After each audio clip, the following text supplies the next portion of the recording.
Many women willingly accept such a fate, right? It's still the case today. But there is one person who refuses to accept it. The heroine of the book, Elizabeth. So, what kind of girl is Elizabeth? She is lively and intelligent by nature.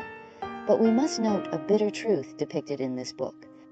No matter how rich your inner world is or how wise you are always being chosen by others.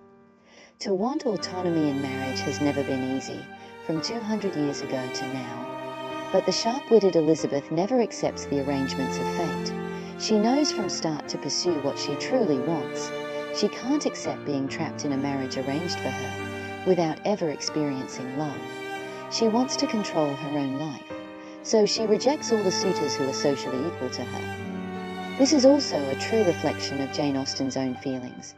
We often say marriage is the grave of love, but that's not necessarily true. At least in Pride and Prejudice, it's suggested that a marriage without love is the real grave. So how does Austen arrange Elizabeth's fate? Elizabeth has her imperfections.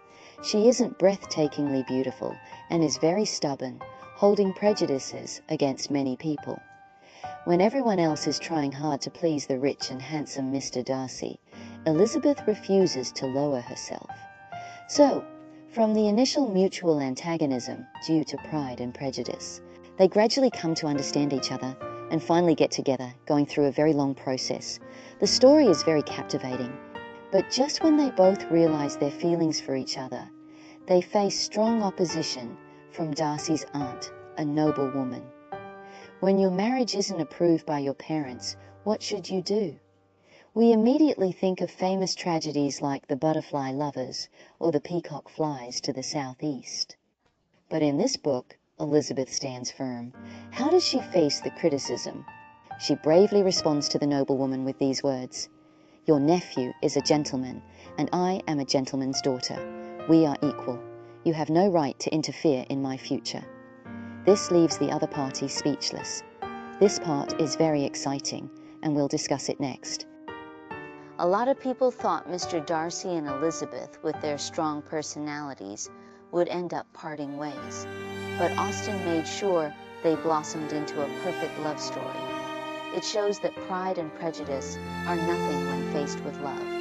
This is Austen's warm and soft side. It's much like the Chinese saying, "May all lovers become spouses." This is the happy marriage model Austen celebrates with Elizabeth and Darcy. Though Austen herself remained single, she shared one thing with Elizabeth. They wouldn't compromise on worldly interests. Through her writing, Austen gained respect. She was true to herself, always emphasizing that a truly equal match lies in spiritual equality. Independence and confidence are a woman's greatest charm.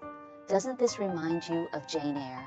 Another woman writer's work, Jane Eyre, also emphasizes equality in love. These novels give women a lot of encouragement, a beacon of hope. We'll discuss Jane Eyre later. From my brief introduction, you might see Austen's precious quality. She held on to a beautiful and reasonable standard. She had no illusions about the reality around her. Reality can be cold and harsh, but she faced it head-on without sugarcoating it. In her books, you can see the humor and wit. This is Austen's trait. She was cheerful and very humorous. Some people cry when faced with ugliness and unfairness, but Austen did not. She would smile with understanding and tolerance. She saw society and the world as a comedy with her rational mind. To understand Pride and Prejudice, we need to start with two key words: love and class. Does class obstruct love? The opening sentence of this book is one of the most beautiful in literary history, often used as a writing model. It states a truth. It is a truth universally acknowledged that a single man in possession of a good fortune must be in want of a wife. Austen uses this line to introduce a bunch of ridiculous characters and a series of humorous events. Let's read a passage. It is a truth universally acknowledged that a single man in possession of a good fortune must be in want of a wife. However little known the feelings or views of such a man may be on his first entering a neighborhood, this truth is so well fixed in the minds of the surrounding families that he is considered as the rightful property of someone or other of their daughters. So, what happens? A very rich and handsome Mr. Bingley moves into Netherfield Park with his family. In 18th century England, the main social activity was public gatherings, where unmarried men and women could meet. When the eligible bachelor Mr. Bingley moves into Netherfield, a ball is immediately arranged. At this ball, all kinds of flirting, subtle probing, and declarations of love take place among the young people. The Bennet family gets excited when they hear about Mr. Bingley's arrival, especially Mrs. Bennet, who has 5 beautiful daughters. She talks to Mr. Bennet about it.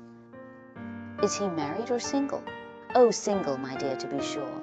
A single man of large fortune, 4,000 or 5,000 a year. What a fine thing for our girls. So, what does 4,000 or 5,000 pounds mean? Back then, an average middle-class income in England was about 1,000 pounds a year, so Mr. Bingley's wealth is 4 to 5 times that of others, which is really impressive. Plus, he's a single man. Mr. Bennet says, "What's it to us? How does that relate to my daughters?" Mrs. Bennet replies, "Oh, Mr. Bennet, you're so annoying. You know I want Mr. Bingley to marry one of our girls."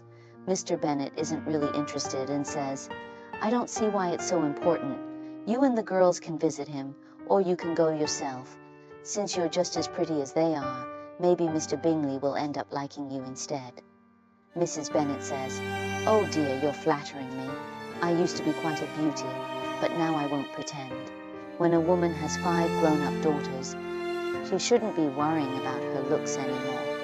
Mr. Bennet replies, "So, women don't really have much time to think about their looks, do they?" This is classic British humor. Using this as a starting point, the couple talks about their daughters, which gives us a glimpse into them. Among the 5 girls, Mr. Bennet's favorite is the second daughter, Elizabeth, who's nicknamed Lizzie. But Mrs. Bennet doesn't see it that way. She thinks Lizzie is inferior to all the others. I guarantee she's not half as pretty as Jane, her eldest daughter, who is very beautiful. And in terms of character, she's not half as good as Lydia,